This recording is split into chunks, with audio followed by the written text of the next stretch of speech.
But let's move on here. Continuing with the NFL, the Steelers, of course, were unable to secure a postseason position for the first time since 2013, with all the drama of missing the playoffs and then the Antonio Brown saga that is continuing and ongoing. Following the end of the season, what in the world is going on with the Pittsburgh Steelers? Well, this is kind of like a melting pot of issues that's just kind of been just a mishmash of stuff that just hasn't gone the Steelers' way. Honestly, I know that in the aftermath of not being able to make the playoffs, the one person that everybody kind of heaped blame on was Chris Boswell. Get rid of him. He's a horrible kicker. That's what I immediately saw. But you can't just put all the blame on Boswell. You have to put some of the blame on not just head coach Mike Tomlin, and I'm going to be audacious and say, yes, some of that needs to go on Tomlin, but also on Ben Roethlisberger. However, for the AB situation, I wouldn't blame him as much. Now, AB has said, I don't really want to hurt the Steelers, but then he goes out and he does, first of all, his childish behavior he wasn't named MVP, so he's like, I can't deal with somebody else getting named MVP, so I'm just going to storm off and miss practices. How is that becoming of an NFL player? And number two. All right, well, Melissa, I'm going to interrupt you there because we only have 30 minutes in the show, and you were taking forever to get to your point. Says you. says you. Yeah. How many years have you done that, Logan? But point is, of course they all deserve blame. AB deserves blame for acting like a child. Bell deserves blame for not signing this contract and not showing up. That deserves part of the blame. Tomlin deserves part of the blame. But people keep undervaluing just how much blame goes on Ben Roethlisberger. Especially with all the dysfunction. He's been the captain for the offense for years and years and years.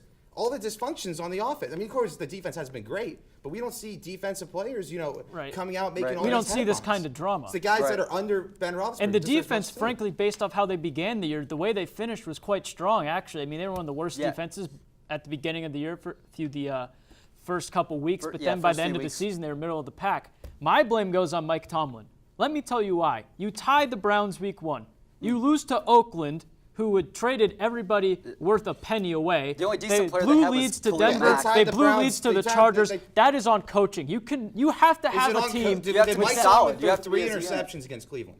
No. That's Ben Roethlisberger. But you need to be solid as a Ben whole. is not- It's his problem for not having them prepared and doing the proper play calling and adapting to how the game's You going. can call How whatever different plays. teams Your call. quarterback, who's supposed to be your franchise quarterback, star quarterback, throws If 3 interceptions. this was the you're year, not gonna win. this was the year that everyone said this is the year they have to win They the have Super to Bowl. win There's the no Super more Bowl. They're chance. going to the He Super Bowl. can't That's get all his they got. team ready to beat the Raiders, the Chargers. You can't sweep the Browns. That's on Mike Tomlin. I don't care if he's never had a losing season. The fact that he never won a Super Bowl with Brown, Bell, and Ben is absolutely ridiculous. He did win one with Ben.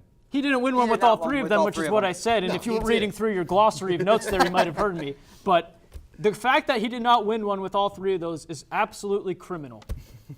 Well, I mean, and it's just ridiculous, too, because this was the year that you said, and it's going to be interesting to see where Tomlin goes, because I think his future's up in the air. All right, thank you guys. Malu, so I'm going to have to disagree with you on your point, saying that Antonio Brown walked out because of the MVP situation. No, it was because he had an argument with Ben Roethlisberger. Roethlisberger can easily be described as the worst leader in the history of the quarterback position. He, time and time again, calls out his teammates in the media. What? Not good for the locker room. Am I allowed to respond to that? Worst at the quarterback position? I think he's the worst. I think he's the worst. I think he's the I don't worst think leader he's at the a quarterback bad player. position. Are you kidding me? Name another quarterback right now that continuously. You said the worst in history. So that includes continuously Jamarcus calls Russell, out all their those teammates busts. in the media. That includes. That's ridiculous. All right, what's the next topic? That's just no. That's no.